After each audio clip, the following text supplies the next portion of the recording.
Not Like Us. I'm your host, Aaron, and today I'm joined by Joe Malone. Welcome to the show, Joe. Thanks, brother. What's going on? How you doing? Yeah, I'm doing good. It's a pleasure to have you on the show. Can you tell people a little bit about yourself, please?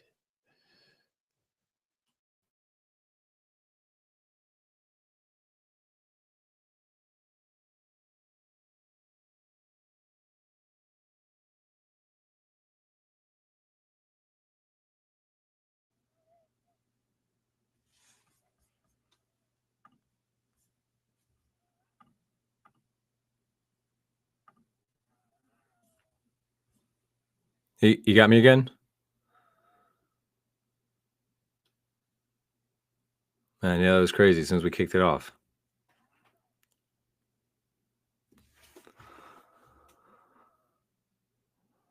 Hmm.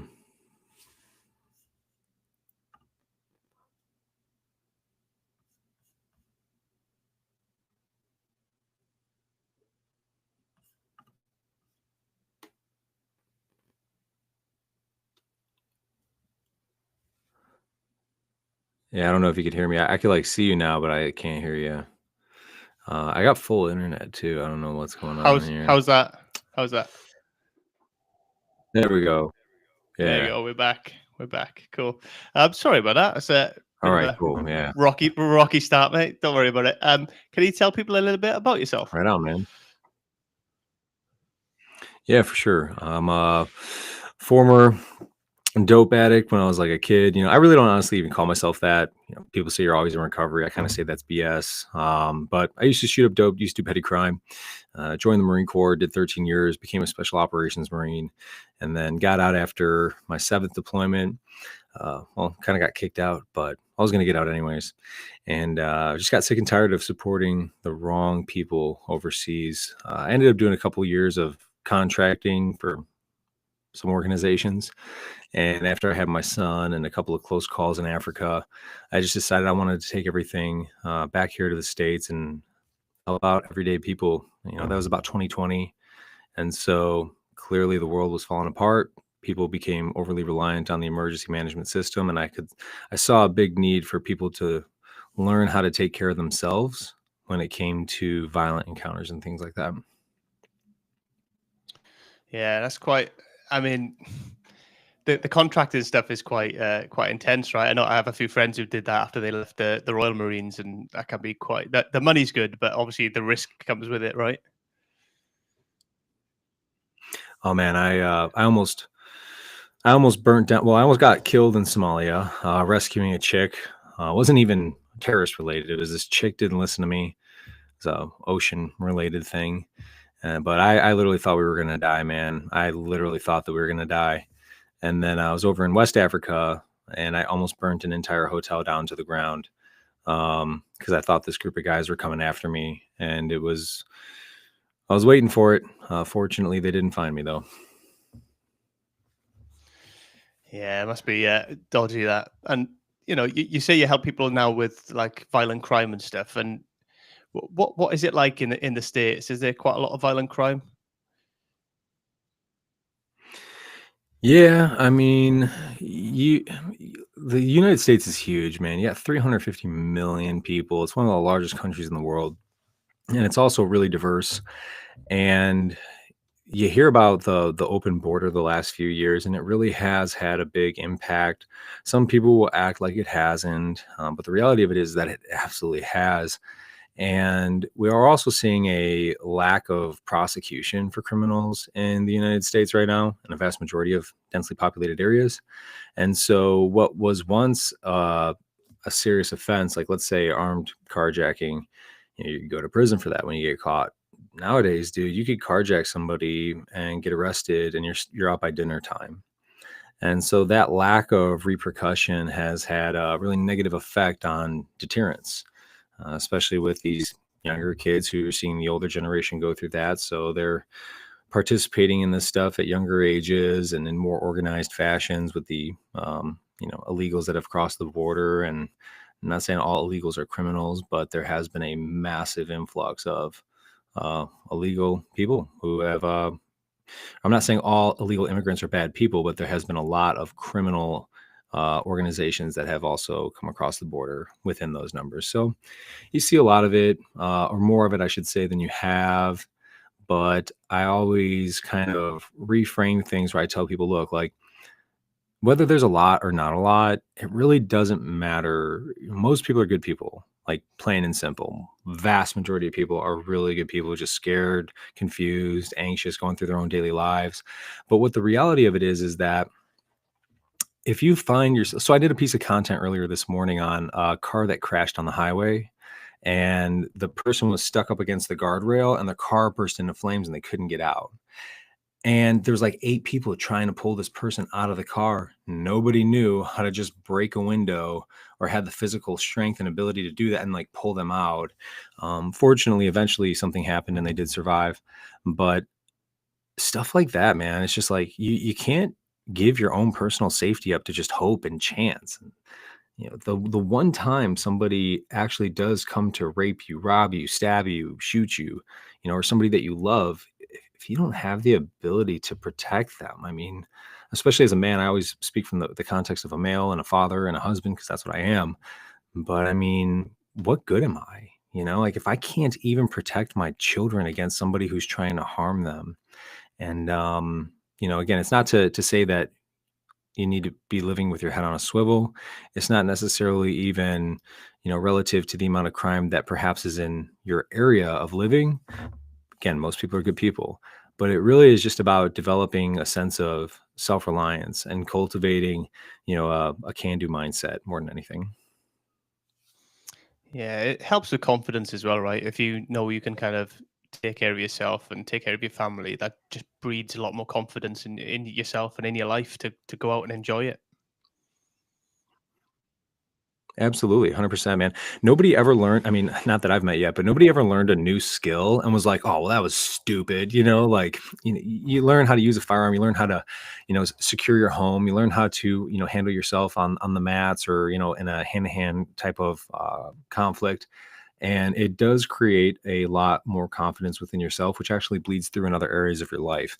It's actually a big topic that I talk about where if you don't have the ability to defend yourself, the unconscious primitive part of your brain knows that. And so it ramps up that sympathetic fight or flight based response within you throughout your day consistently. And when that part of your brain is actually elevated, you lose the ability to think creatively in the neocortex, the outermost regions of your brain. And so, because you have that fear due to a lack of ability that degrades your confidence, which then therefore degrades all areas of your life because you're not contributing to the fullest of extent as to which you could be. And so, absolutely 100%, it does create a lot of confidence within yourself. Absolutely. Do you think many people are prepared for, emergency situations and to kind of stick up for themselves if need be? Oh, I know for a fact they're not. No way. No way. Um, what's crazy is that we've been working towards this level of luxury and comfort and societal design. We've been working towards this where we're at right now since the inception of mankind, right? Like, thousands of years, we've been trying to get to the point where we're currently at. It's an amazing time to be alive.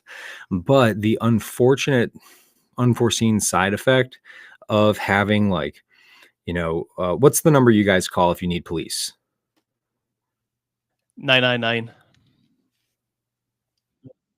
Yeah. So you need police, you pick up your phone, you dial 3 numbers, people are coming to help you. Like, that's crazy when you think about that. The majority of the world doesn't have that. Like 2/3 of the world do not have that whatsoever. We're very blessed, especially in the Western hemisphere. Same thing in the States, 911. Bad guys are trying to hurt me, right? My house is on fire. People are coming to help you, rescue, save you.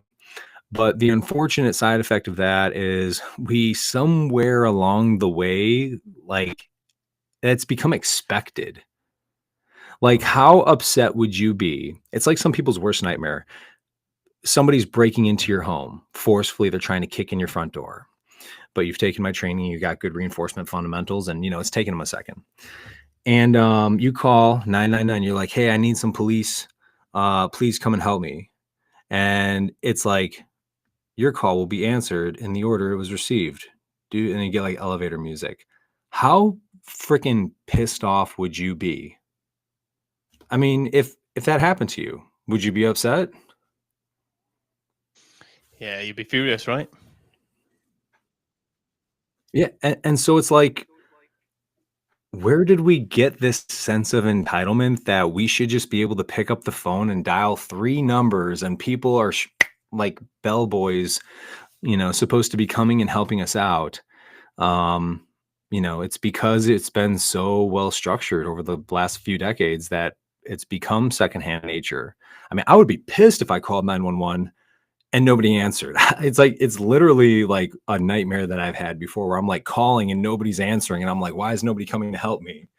But the reality of it is that, you should never be relying on anybody to come rescue you from those types of situations. It's great to have, but you really are you're responsible for your own life in every aspect. And I definitely think safety and security is one of them. And I know for a fact, vast majority of people nowhere close to being prepared for some sort of worst case scenario, or even a mild case scenario for that matter. Yeah, Joe, there's a study done in the UK that found that only 30% of people feel adequately prepared to handle emergency situation. And I would say that's a high number, man. Like if you just look at 2020, and I don't know what it was like in the UK. I assume it was just like it was here for the most part. But well, actually, no, it was worse in the States because we had a lot of those riots taking place, right? Like we had like crazy ass riots. I'm from Chicago. Chicago was burnt, dude. Like every building had broken windows, literally the whole city downtown.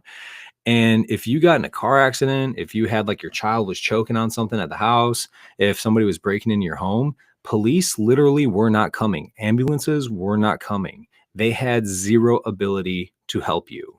And it was freaking chaos. Like everybody was so scared. I mean, we're still living within the residual fear of that time frame, and I think we will be for quite some time. But yeah, I mean, I would say 30% is even a high number. I would argue to say that it's probably less, probably like 15.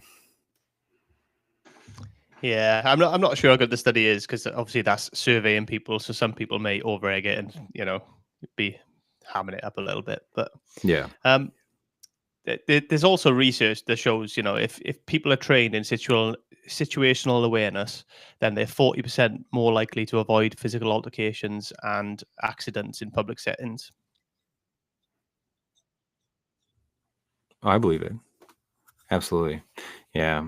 Just by looking at people in the face and eyes as you pass them by, you're creating a level of awareness that most people no longer have because we're addicted to our cell phones. And I'm a victim of that. Everybody is. That's what they're designed to do, is keep us addicted. But I would say that just by the single greatest thing that I tell people they could do to avoid not just violent crime, but like just to avoid accidents from taking place, because maybe there's something happening in your environment that you could just not go that way, and not get crushed by something that's fallen, perhaps. But is look people in the face and eyes as you pass them by. And if you don't want to look them directly in the eyes, just give them a hi or a hello or a nod, which most people won't look back at you anyways. But just look in their direction, because just by looking in the direction of people as you're passing by them, if you hit them with a stone, stay off your phone within that type of a distance. It forces you to have a sense of awareness.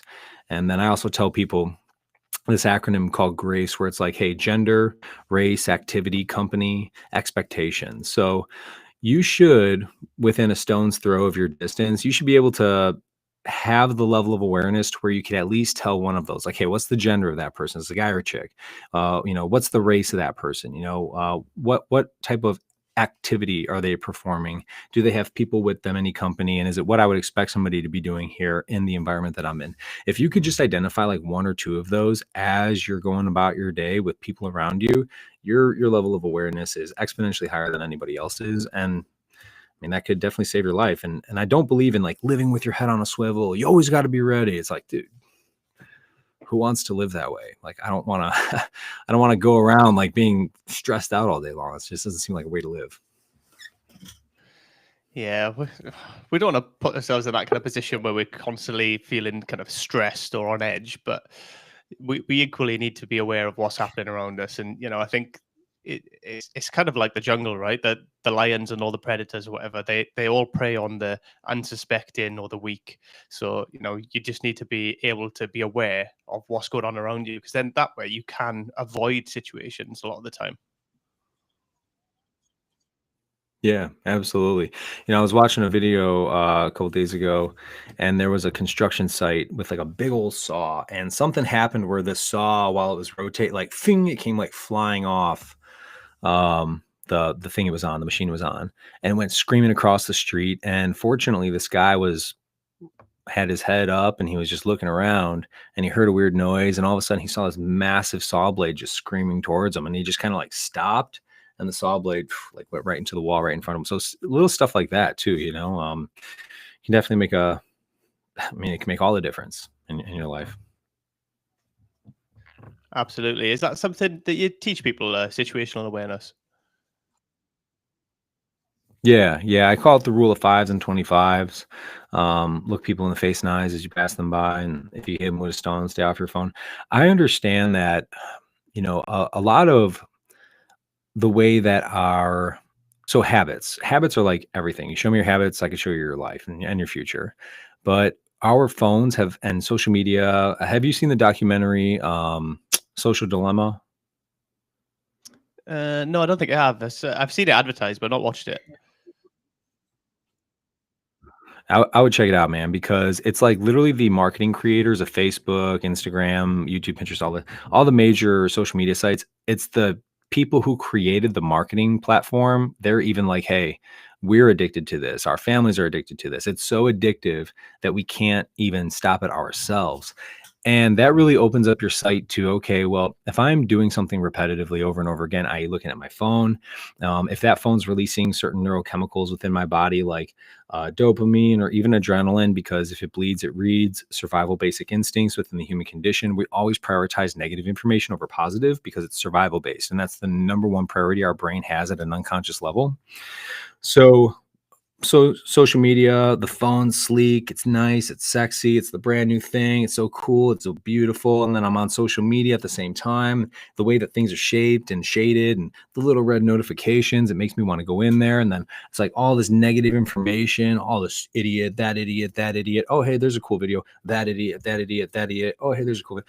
What it's doing is it's our body wants to seek balance, and it's creating this high stress environment, and then it's cooling it down with the dopamine. Then high stress, dopamine, high stress. And that becomes this feedback loop cycle where now, because we're looking at our phones, 5,000 times a day, like how many times do you just pull your phone out and look at it? You're creating a habit, a pattern, a solidified neural pathway in the brain to where now every single time you're feeling a little bit of anxiety, you pull your phone out, you get that little dose of feel good, but then it also gives you that anxiety again.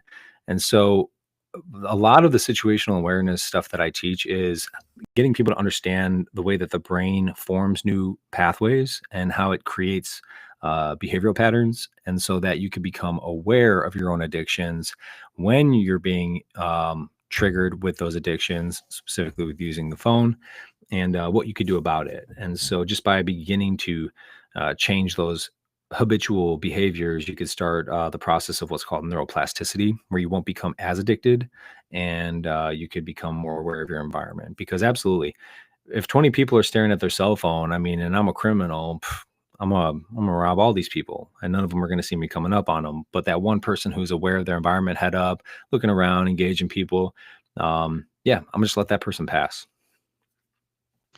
Yeah, man. Have you seen all the robberies that are happening in London? So they're doing it all on mopeds. So they just drive around on mopeds with somebody's driving, somebody's on the back, and they're just snatching phones of people who have just got their head in their phone.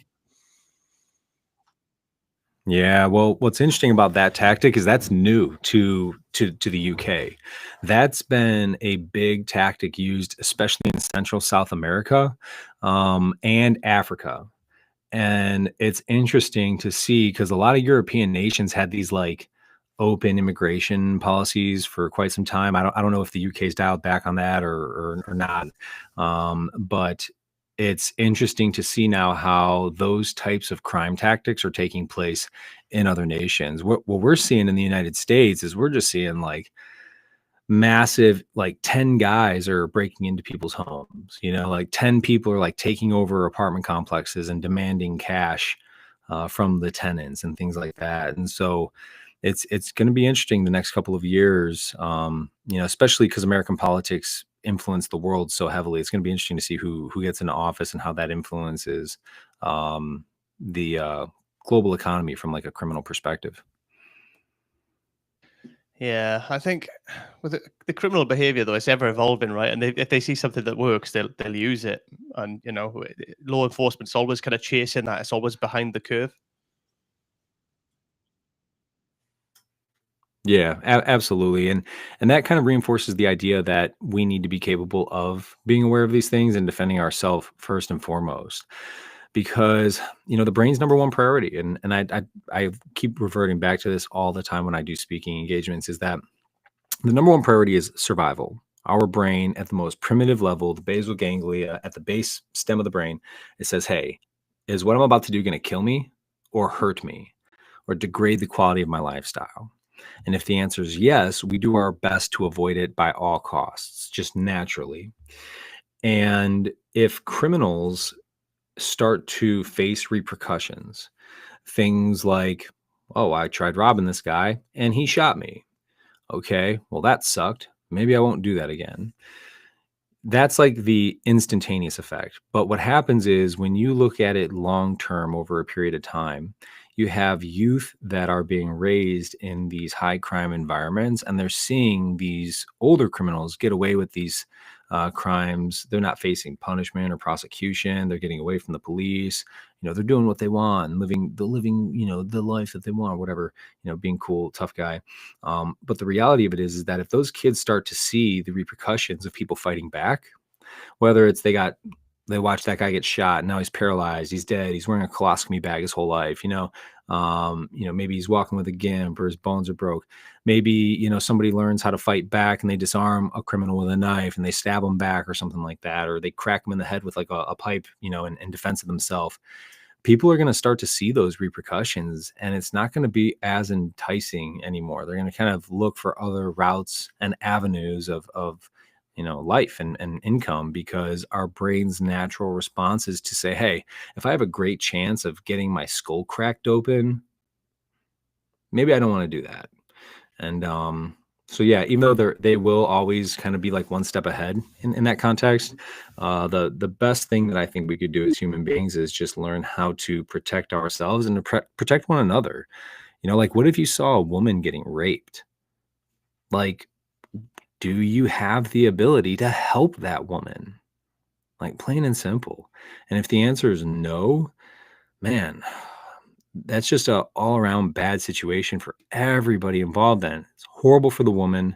And then it's even going to be horrible for you, because now you're living your life feeling like, man, I did nothing because I couldn't do anything. I just stood there. Or you try to intervene and then you end up getting hurt yourself. So I really do. Look, I'm an anti-violence advocate. I really, really am. I've been a part of a lot of it and I don't like it.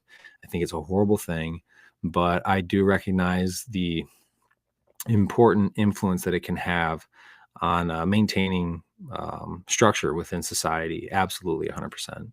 I think that that's really important. If we want to really support law enforcement and help them out, we start by helping ourselves out and our ability to defend ourselves.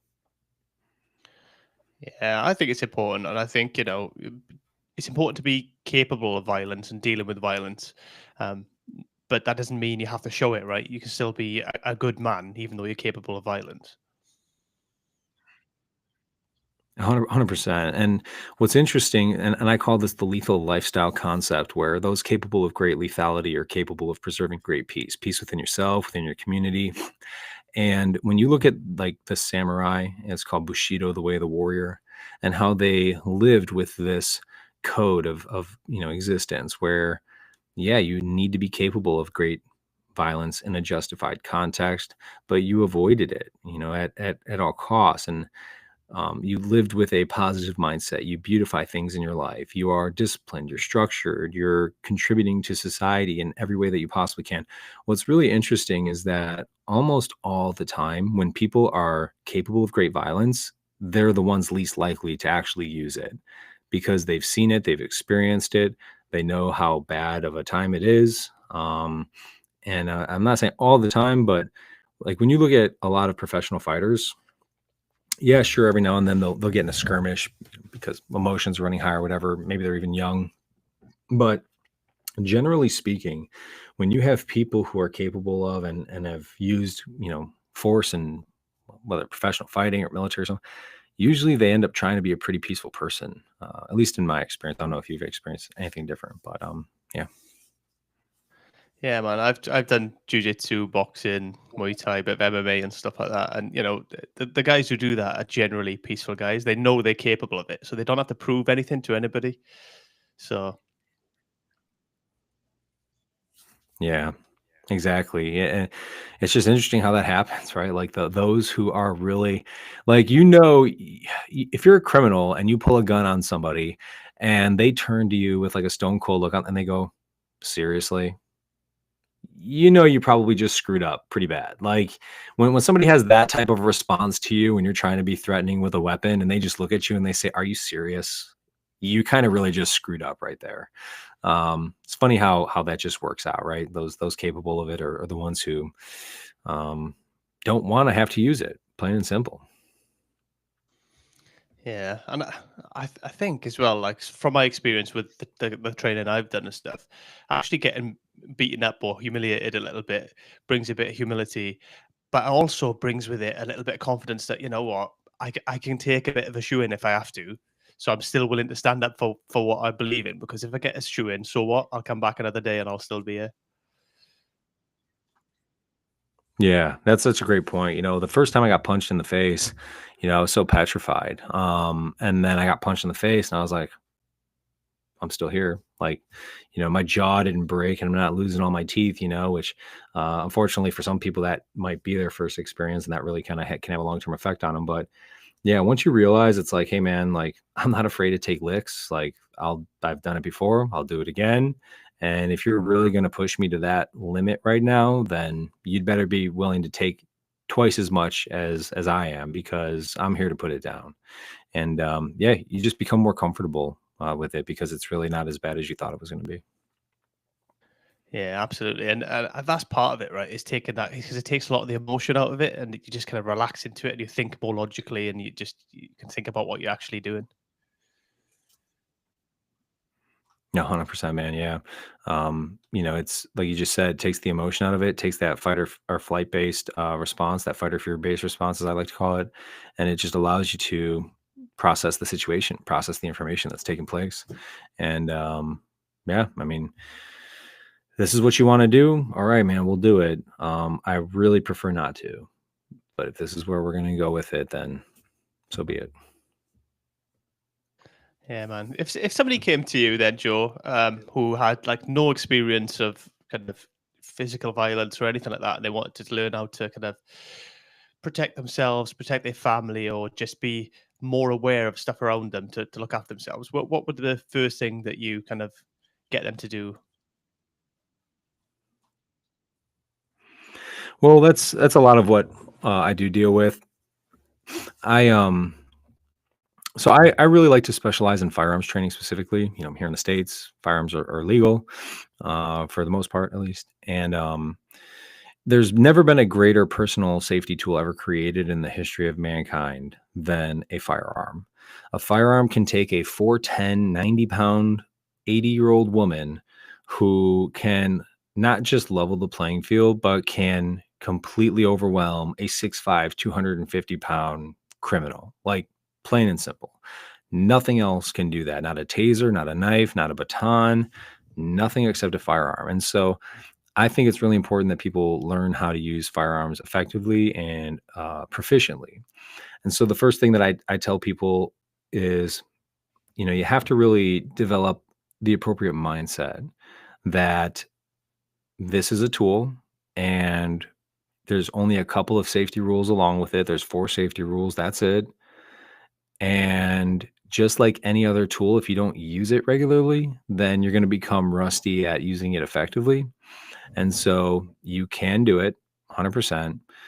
Just follow along with the guidance, have an open mind and open heart, and just recognize that you have the ability to perform. with great efficiency. A lot of people get so intimidated when it comes to the idea of personal protection, whether it's, firearms or anything else, because of the dire consequences of screwing it up. Well, if I accidentally shoot the wrong person, or maybe it's a life or death situation, I just don't even want to think about it. But I think it all starts with mindset. And then for the people that I work very closely with, we start to talk about habits, because how you do anything is how you do everything. And, your personality reflects your personal reality. And so if you're walking around being a jerk to everybody all day long, well, then of course you're going to have a negative, perspective on life, which means that you're most likely going to have negative actions when it comes to handling something like a firearm.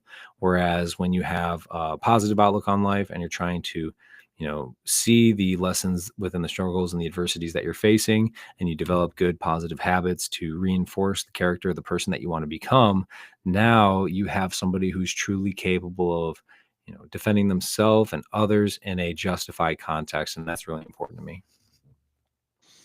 What are the rules? I know it's kind of different from state to state, but what are the rules where you are, Joe, with firearms? Can you carry on your person, or do they have to be in your property?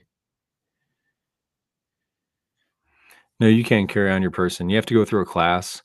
So I'm in Illinois, which is one of the strictest states in the country. And you have to take a 16-hour class, which honestly still isn't really enough. If you ask me, I think that you should take 40 hours of handgun training if you really want to get decent at the basics of handguns. But it's 16 hours by law, and you can carry on your person after you're issued a license. You got to go through background checks and some other scrutiny and things like that, but you can carry on your person. Yeah. Cool. Do you ever do you vet your clients that come to you? Do you ever have oh, you don't respect firearms enough or whatever, and maybe come back once you've kind of sorted yourself out? Or No, I've not really had that experience. When people come into my class, I provide a very unique environment, I think, compared to other firearms trainers. You think of like some dingy place and some pissed off cop, military vet or whatever.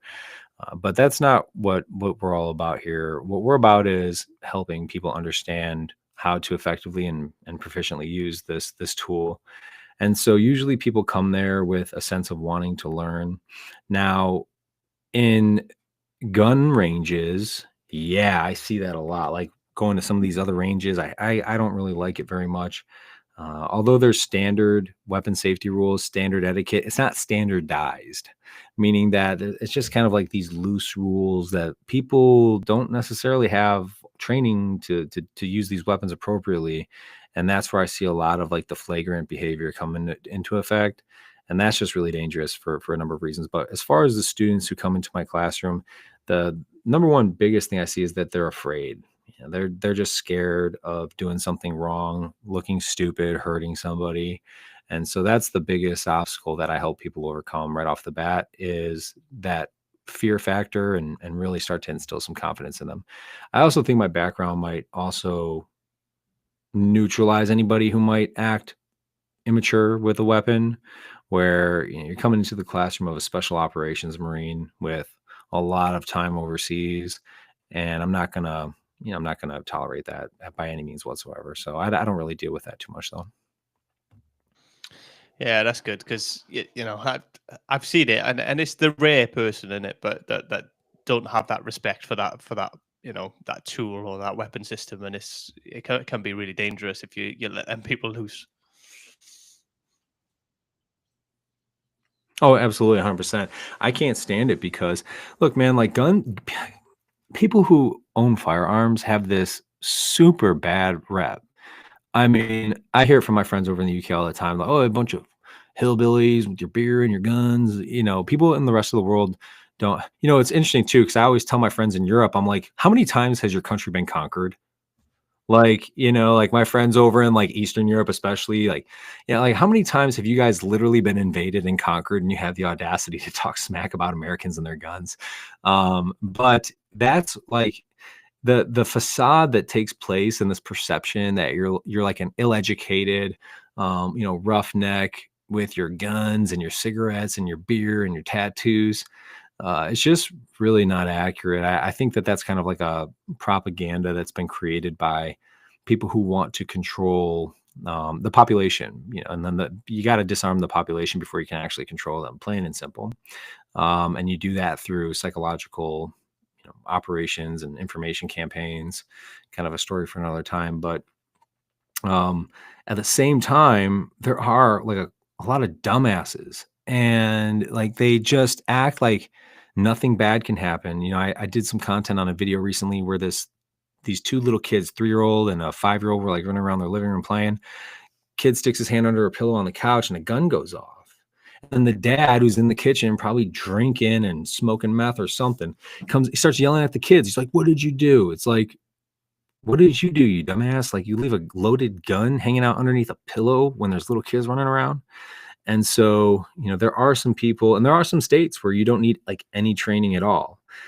And I'm not, I've received flack in the past for saying that I think just like driving a car, you should have some sort of training with a gun. I just do. And then, oh, well, Second Amendment. I'm like, okay, cool, man. I get that. I'm pro having the ability to defend yourself. Obviously, it's my entire life. But at the same time, I don't think it does us any good to just give people guns and then have them shoot themselves or shoot somebody else, or do something stupid with it, like leave it in a bathroom.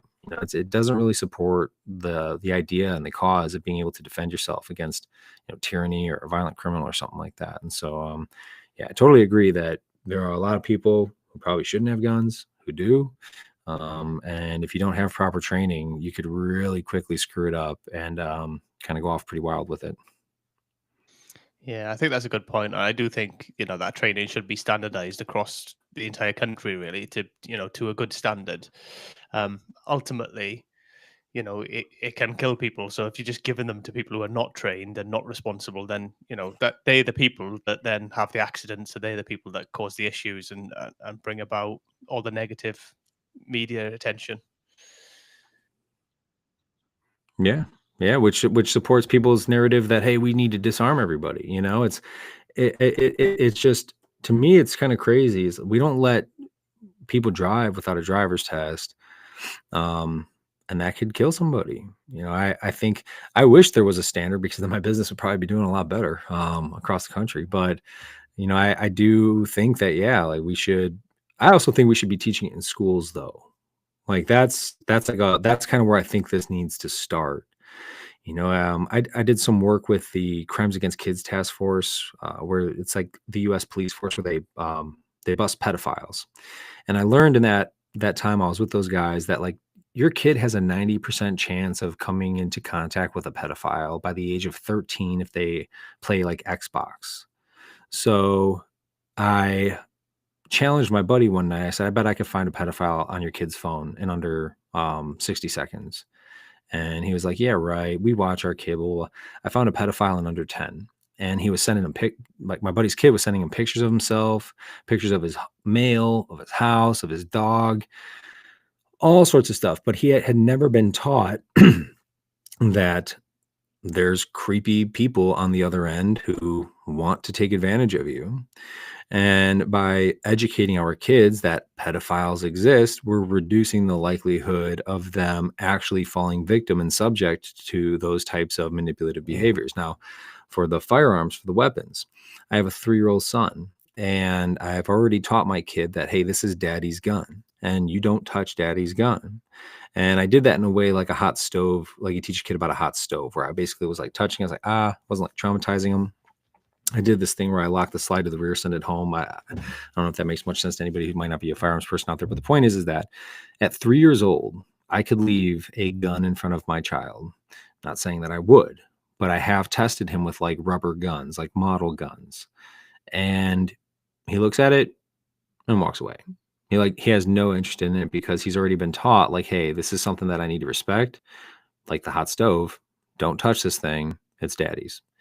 And I'll continue to train him and educate him as he grows older, so that he just understands and appreciates, the power that could potentially be wielded in that thing. And so I do think that we should be teaching it in schools, because it's like a life-saving skill. I also think we should be teaching like wood shop and welding. I guess we don't do that in America anymore. We're too busy with like gender studies, which is the dumbest thing in the world, if you ask me. Guys can be girls and girls can be boys, whatever. I don't know what you guys think in the UK about that stuff, if you're going through the same thing, but point is that nothing bad really ever comes out of empowering people with knowledge and education. That's my point. Yeah, I think it's important, and like the training aspect of it. You've been in the military. I spent some time in the military as well, and ultimately, you do your weapons training, and you do it to be proficient and to be safe. So I don't see why it should be different for anybody else, really. Yeah, I mean it's they make the argument of the Second Amendment, and it's like I get it, man. Again, I get it. It is so important, in my opinion, that you have an armed population, without a doubt.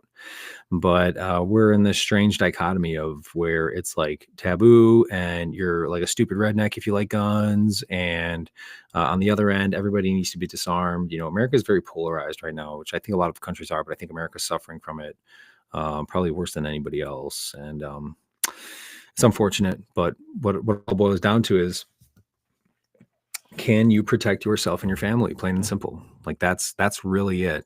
Can you do that? And if you don't have the training and the education, then you probably can't. Just because you pull a gun on somebody does not mean you won that fight. Let's be very clear about that. You pull a gun on me, if I can grab you, like if I can literally reach out and grab you, and you've pulled a gun on me, guess what? You're kind of screwed.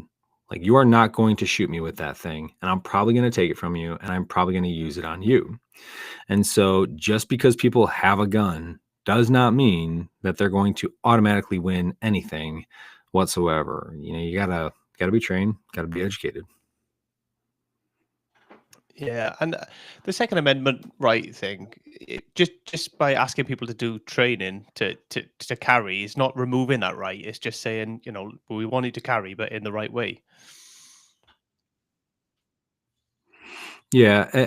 So some people have come at me with, well, if you give an inch, then you take a mile. And I think a really good example of this in America is this whole I don't even know what you call it, gender thing, where about 5 years ago, people started talking about gender neutral bathrooms where like um transsexual men should be able to use women's restrooms. Like, and people were like, what, this, it's not a big deal, blah blah blah. And now look at where we're at now. We're like, you have books in US schools about like in like third grade of like boys giving each other like oral sex. Like, okay. So I see where people are coming from, where they're like, hey, if we have some sort of required standardized training, well, who's in charge of that training? Who gets to say if you pass or not? What kind of government regulations, are they going to begin to then enforce so that they could reduce people's ability to own and carry a weapon? And so it's like, okay, I see where they're coming from with that as well, which kind of resorts back to why I think we should be learning about them in schools, as a part of like standardized curriculum. But that's just my own 2 cents. These things get so complicated because there's people on such polarized ends of the spectrum. I just what I don't get is, if you are a firearms owner and if you want the ability to defend and protect your family and your loved ones, and uphold that constitutional right, it's like, why wouldn't you want to take training? Like, why wouldn't you want to educate yourself? And I think that really just goes to show, when people don't, how uneducated they really truly are, which means that they're probably not proficient at all in using a weapon, because they probably think just because they have one, they automatically are safe or protected, or they won the fight or whatever. So that's the part that really confuses me. Yeah, there's a big difference between owning a weapon and actually being efficient and good at using it, right? Oh yeah. I mean, I see it all the time. Like in self-defense shooting, somebody pull a victim will pull their gun out and then they'll go shoot the criminal. But what do they step into the criminal? It's like, why are you stepping into the criminal? You should be stepping away from the criminal, because that bullet's going to travel the extra 5 feet. But again, it just comes from a lack of education. Yeah. I can't see it changing anytime soon, can you? With the way that the laws are and stuff, I don't think it'll. So there's like some stuff going on in the states. So like my state outlawed rifles recently, so they actually passed some legislation that banned AK-47, AR-15 style rifles. They call them assault weapons. Anything is an assault weapon if you hit somebody with it, in my opinion. Like, what do you like? Like this pen can be an assault weapon if I stab someone with it. So they just kind of do that, I think, for propaganda. But so there are some laws that are kind of going back and forth in terms of like restriction. And then we did have a lot of states that passed something called constitutional carry, which means that you don't need a permit to actually carry it on your person. Anybody has the inherent right to just carry it with them. So you are kind of seeing like more polarized ends of the spectrum, which I don't necessarily think contribute to a reasonable, peaceful, long-term resolution. I think it just kind of like creates more chaos in the short term, so that there's more of a dramatic, resolution at some point.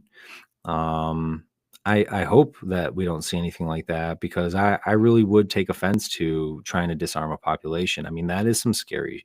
I mean, I've been a lot of places, man, and I'm sure you've seen a lot of places as well.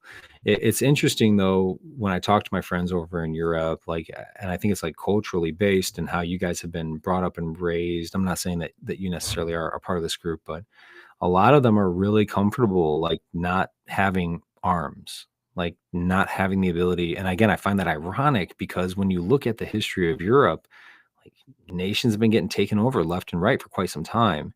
You look at Ukraine, for example, right now. What happened the moment Russia invaded Ukraine? And by the way, I feel like the United States is solely responsible for that whole thing going down. There was an agreement in the Minsk Accords, and I feel like certain people within the current administration had a lot of vetted interests, with the standardization of NATO equipment. All that story for another time. We can talk about anytime you want. But what was the first thing we began to do the moment Russia invaded Ukraine? We gave them all weapons. And if you look at nations who have the ability to defend, like Sweden. I think Switzerland might be where everybody also owns a weapon, and those are the nations that have historically been the least conquered. And so, I really hope that we don't see some sort of crazy, you know, attempt to institute something like that. I would be much more for the opposite. Quite honestly, I would rather have people have the option to choose whether or not they want to own weapons, versus, hey, you need to turn these in. I don't think anything good ever comes from disempowering people. I think only good comes from empowering them, either with choice or options. But to tell people what to do, I think I mean, that's scary. That's dangerous. I think it matters how a country's developed as well. So obviously, the US, the whole country's developed and grown on the Second Amendment. The country is essentially mostly armed, so you wouldn't, even if you wanted to, bring all the weapons in and stop people having weapons. You'd have a real tough time doing that, I think. Yeah, I don't think it would be possible, in a peaceful way at all. And I do like the fact that you mentioned. So people don't really realize a lot of the time the United States is the greatest insurgency ever in the history of mankind. Like, we literally were a bunch of terrorists to the British, and fought an insurgency against a conventional military and threw them out. It's like, I don't know if there's ever been a more successful insurgency ever in the history of mankind, at least documented. And so, yeah, that does have a huge role as to why the Second Amendment is the number two amendment versus speech, because it's very important to be able to say what's on your mind, and also to have the ability to back it up and keep yourself safe. That's why it's one and two. Yeah. And like I say, that's bred into the nation's identity, isn't it? Whereas in the UK, we've never carried weapons, so we don't really. It's not something we miss. It's not something that's ever been in legislation. It's not something we kind of fight for.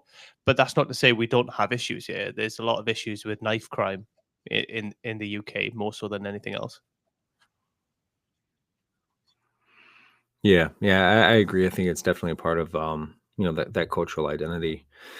And I mean, it's not an easy thing to really dissect, because when you look at the UK post World War II, I mean, guys took a hell of a beating. And after that, people probably get sick at the sight of a gun. I really do think World War II had a lot to do with nations not having weaponry and ownership, because people were just so burnt out on any sort of armed conflict at that point that they just wanted nothing to do with it, and they were pretty willing to give it all up, and everybody wanted peace and prosperity. And so there was like that period of time of rebuilding and growth where everybody literally in the whole world was just kind of like copacetic with not being that way, violent in any form or capacity. But unfortunately, man's nature eventually comes through, and you're always going to have people who kind of suck. Yeah, that's true. Definitely gonna get that. Um, Joe, if people want to get hold of you, is the best place for them to do that? I'd say Instagram, Joseph Malone Official. It's put some content up there pretty regularly. Try to keep it positive, which is seems like it's almost hard to do with my line of work. But most people are good people, man, and I just try to spread some good messaging and help people stay safe. So that's probably the best place to get a hold of me. Yeah, cool. Do you constantly get hammered by people about sort of guns and gun laws and stuff like that? I mean, it's like hit or miss. It's the biggest problem I have on my Instagram and well TikTok is like, dude, it's like I swear to God, every person I got like 30,000 people on TikTok, and they like all hate me. I swear to God, I don't even know why any of these people like follow me on that thing, just except to hate me. But on my Instagram, it's a less of a following. But the biggest problem I have with that is I'll post a video of like a self defense shooting, and you get a lot of people who start commenting like, yeah, line them up, or oh, typical offenders, blah blah blah, like saying just stupid, racist, ignorant, dumb, violent, just egregious comments, which are just stupid. And that's not what I'm about. That's not what I'm trying to promote. I'm not trying to say, yeah, like, kill everything. Like, that's just, I'm an anti-violence advocate. So that's probably the biggest problem that I get, is just telling those people, look, like, I don't think this is the place for you, but they still stick around and, make whatever dumb comments they make. That's the internet, though, man. Right? You can't get away from it. Yeah. Everybody's a keyboard warrior, man. And, I don't really get dragged into it. I'll say maybe one thing, but beyond that, I can care less about who that person. I ain't got the time to deal with this person. Yeah, that's fair enough. So, is all your training kind of in person, Joe? Is it, or is it online stuff, or how do you work it?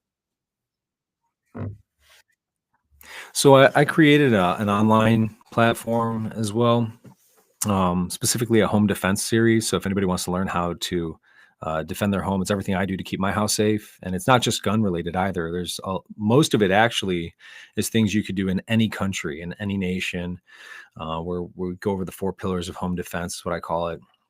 And yeah, you could purchase that. It's pretty cheap. It's only $297, and you can take as many times as you want. It's a really interesting platform. It's interactive. So it's not like you just click through an online learning thing. There's like scenarios that you actually have to like problem solve and go through. And it's pretty cool. And then most of it is in person though. Yeah, most of it is. But I do actually coach some people via distance, and I'll assign them tasks with their weapons, and they'll record themselves. And I mean, I've done it so many times now with so many people that I could literally look at you for 5 minutes handling a weapon, and I could say, okay, you need to do all this stuff, and then shoot me videos of it back. And then I'm pretty good at helping people make adjustments like that. Yeah, cool. It's not much in the UK for weaponry, really. I think it's mostly farmers with shotguns, but there's not many handguns knocking about. Yeah, no, no, not at all. But that's the home defense. I think I had like a couple UK people actually pick up the home defense course, and all of that was very applicable to them. We're talking about like how to deter criminals, basically make your house less enticing than your neighbors. As messed up as that sounds, how to detect somebody trying to break into your home quickly and effectively, how to delay them from making entry into your home, and then ultimately how to defend your home. Which, yeah, it kind of does suck for you guys, because you guys can't even have pepper spray, which is kind of like wild to me. Is that like that's It's, it's classed as a firearm in the UK. That's crazy, man. Like that's so nuts. It's freaking pepper spray, but so you're kind of like resorted to go to like a hand to hand or like use a bat type of combative within your home, which just sucks. Like quite honestly, I try to avoid that at all costs, but gotta do what you gotta do. Yeah, the old Queensbury rules, get the old fists up, does the job. Yeah, hopefully the criminals have some sort of honor or something, integrity, and that in that bout right there, and they don't have a machete or something. Yeah, that's the problem. They often do. Um, it's important what you said though, Joe, about the kind of delay in entry, because we said about the police earlier, and if you call the police, they need some time to get there. So it's going to be, even if the response time will be like sort of maybe 5-7 minutes or something. If you can deter somebody from getting into your property for that amount of time, then gives you a chance for that support to get there and to deal with the issue. Yeah, absolutely. And there's like little things that we could do to reinforce like door frames, like change out the screws and the striker plates. And with UK construction, it's a little bit different than in the United States, especially in some of like the older districts. Just like the housing code isn't really necessarily all uniform, but utilizing the same fundamentals and techniques, like having a storm door. Having these little battery powered alarms on your windows, like whenever you open the window, this little beep goes off and it's super loud and annoying. Having good lighting, like good lighting around your house and the entry points, your doors, your windows, things like that. Um, it all makes a big difference, man. It's like, why am I going to go to that house when the other house next door is completely dark and there's bushes and I could just most likely get away with it, as opposed to like that one that, and it could also be aesthetic too. Don't get me wrong. It's not like we're turning our home into a prison. You could have really beautiful aesthetics within your house and they all serve a major security purpose. Things like rose bushes out by your window or in the windowsill, with like sharp ass thorns. That's a really beautiful aesthetic that has a very significant security factor, deterrence, detection, and delaying. And so there are ways to do it and still make your home look very nice. Because my wife would not, she would not let me turn my house into. I don't want to live in a prison anyway. Who wants to do that? So um, the aesthetics are very important as well. Yeah, I got two really chopsy dogs that let me know when anybody's anywhere near the house, so that kind of works for me. Oh, nice. Yeah, nice. As long as they stop barking when you want them to stop barking, man. My dog doesn't. As soon as he gets revved up, dude, he doesn't stop, and it's kind of annoying. But yeah, a lot of people think their dogs will come through to protect them, but a lot of the times they don't. But it could be a good detection. That's for sure. Yeah, absolutely, and they definitely don't stop barking. As soon as they start, that's it. It takes a while to calm them back down. Oh yeah, that's annoying. And it's almost like it's almost bad for detection because then you just keep thinking like, dog's just barking at whatever, and now there is somebody outside. Like the one time you don't go check. Yeah, typical. The only other good thing, I suppose, is the security cameras now that you can get really cheap. The ones that link to your phone. That's quite a good deterrent, and you get the kind of notifications Mhm. pop up. So as soon as somebody's outside, you kind of get that quick notification. It's quite good. Yeah, as long as you have it calibrated properly. That's the biggest thing with those I see is that people either one, they don't have it calibrated, so every time a leaf blows by, it goes off, or two, like a human has to be standing in front of it for like a minute before it goes off. But then also three, your ability to receive that detection is really important. So the registration of the anomaly, i.e., person in your yard or whatever it is, and your ability to receive that notification are the two main factors when it comes to detection. So as long as you got those dialed in, then it's very helpful. That's for sure. Yeah, and a lot of them now as well. They come with like at least a little LED light that like kind of shines up when it does pick somebody up. So that's kind of a bit of a deterrent for people as well to know that they're actually the camera's watching me. Yeah, absolutely. It can be. In the United States, we're seeing that it's not as impactful anymore because criminals just don't really care. And so it can, but I definitely encourage people don't just rely on that. There's really four pillars of home defense, and you really want all four to have some sort of reinforcement. Otherwise, you're kind of just like using a wobbly table, if you will. Yeah, and it's about getting it right as well, because you want to kind of criminals are going to do it anyway, right? They're going to, if they're going to break into a home, they're going to break into a home. So if you can displace them by having, having enough deterrence in place that they think, oh well, it's not going to be this home, we'll try a different one, then you're kind of winning, right? Right. Yeah, I mean, unless you got something that they really, really want, like some gold bars or whatever. But the goal is to make it as difficult as possible, because the more difficult it is, then the less likely they'll actually attempt it, but also the less likely they'll be successful. Yeah, definitely. Um, I'm going to kind of bring it to a close here, Joe. Is there any kind of final thoughts or messages that you want to leave people with?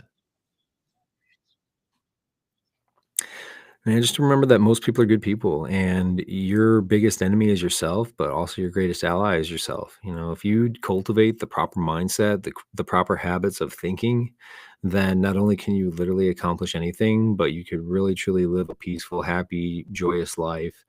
You could pass that on to your family as they move on in their lives and grow old, and you can find a lot of purpose in this world. So don't lose faith in all the garbage that we keep getting fed via media. There's a lot of beautiful things in this life, and you need to take advantage of it, because someday is going to come where you're going to be lying in the bed wishing to God you could be outside feeling the cold on your skin, because there was once a time where you could, and there will be a time soon where you can't. And I just encourage people to always live life to the fullest. Joe, thank you so much for your time. Really appreciate you being on the show. Yeah, thanks for having me, brother. It was a good time. Thank you. Take care. All right, brother. See you, man. All right. Oh.